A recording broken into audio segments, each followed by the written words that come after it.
আলামিন আল্লাহ রাসূল সাল্লাল্লাহু আলাইহি ওয়াসাল্লাম হাদিসের ভিতর বলেছেন, আকসিরু যিকরা হাযিমিল লাজ্জাতিল মাউত। হে মানুষ সকল, তোমরা কি করো? অধিক হারে মৃত্যুকে স্মরণ করো। যদি তোমরা অধিক হারে মৃত্যুকে স্মরণ করতে পারো, তাহলে এই অন্তর থেকে দুনিয়ার মহব্বত, দুনিয়ার ভালোবাসা দূর হতে হবে।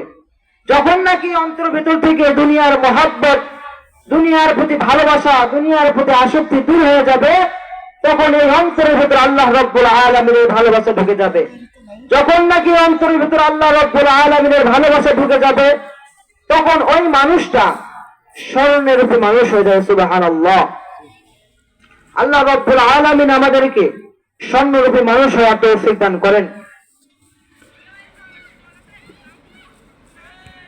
আল্লাহ রাব্বুল আলামিন আরো বলেছেন, ইয়া আইয়ুহাল্লাযীনা আমানু ইয়া আইয়ুহাল্লাযীনা আমানু তাকুল্লাহা হাক্কা তুকাতিহি ওয়া লা তামুতুন্না ইল্লা ওয়া আনতুম মুসলিমুন।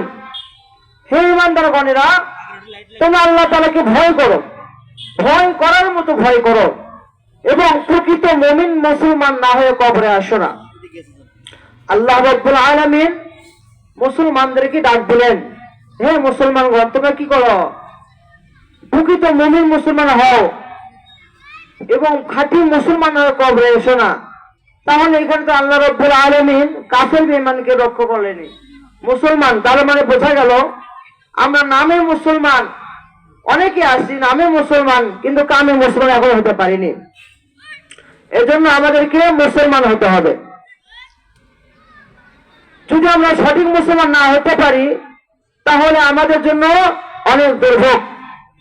এজন্য আল্লাহ রাব্বুল আলামিন আল্লাহ রাসূল সাল্লাল্লাহু আলাইহি ওয়াসাল্লামকে সাহাবায়ে কিরামরা প্রশ্ন করলেন, ইয়া আল্লাহর রাসূল, কাল কঠিন কিয়ামতের ময়দানে মানুষ কোন কাজ করার কারণে বেশি বেশি জাহান্নামের মধ্যে যাবে?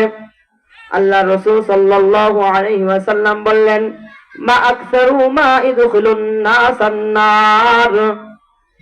কাল কঠিন কিয়ামতের ময়দানে মানুষ দুটি কাজ করার কারণে জাহান্নামের মধ্যে প্রবেশ করবে। এক নাম্বার হচ্ছে তার জবানের কারণে, দুই নাম্বার হচ্ছে তার লজ্জাস্থানের কারণে। তখন সাহাবায়ে ইকরামরা তাকে আল্লাহ রাসূল সাল্লাল্লাহু আলাইহি সাল্লামকে প্রশ্ন করলেন, হে আল্লাহর রাসূল, কিভাবে মানুষ জবানের কারণে কাল কঠিন কিয়ামতের ময়দানে জাহান্নামের মধ্যে প্রবেশ করবে? তখন আল্লাহ রাসূল সাল্লাল্লাহু আলাইহি ওয়াসাল্লাম তার প্রশ্নের উত্তরে বললেন, পৃথিবীর মধ্যে যত খারাপ কাজ হয় সর্বপ্রথম মানুষের জবান দ্বারা হয়। কারণ এই জবান দ্বারা মানুষ মিথ্যা সাক্ষ্য দেয়, এই জবান দ্বারাই মানুষ হারাম খাদ্য খায়, এই জবান দ্বারাই মানুষ বিভিন্ন বিভিন্ন যে মদ্যপান করে, গাঁজা সেবন করে, এভাবে হারাম যত খাবার আছে যে জবান দ্বারা খায়। এজন্য কাল কঠিন কিয়ামতের ময়দানে মানুষ এই জবানের কারণে বেশি বেশি জাহান্নামের মধ্যে প্রবেশ করবে। দুই নম্বরে আল্লাহ রাসূল সাল্লাল্লাহু আলাইহি সাল্লাম বললেন, ওয়াল ফারাজ, অর্থাৎ লজ্জাস্থানের কারণে মানুষ কাল কঠিন কিয়ামতের ময়দানে বেশি বেশি জাহান্নামের মধ্যে চলে যাবে। আল্লাহ রাসূলকে বলা হলো, ইয়া আল্লাহর রাসূল, কিভাবে লজ্জাস্থানের কারণে মানুষ কাল কঠিন কিয়ামতের ময়দানে বেশি বেশি জাহান্নামী হবে? তখন আল্লাহ রাসূল সাল্লাল্লাহু আলাইহি সাল্লাম তাদের প্রশ্নের উত্তরে বলেছিলেন, বিবাহ বহির্ভূত হারাম রিলেশনশিপ গুলো আমাদের সমাজগুলোতে বিরাজমান।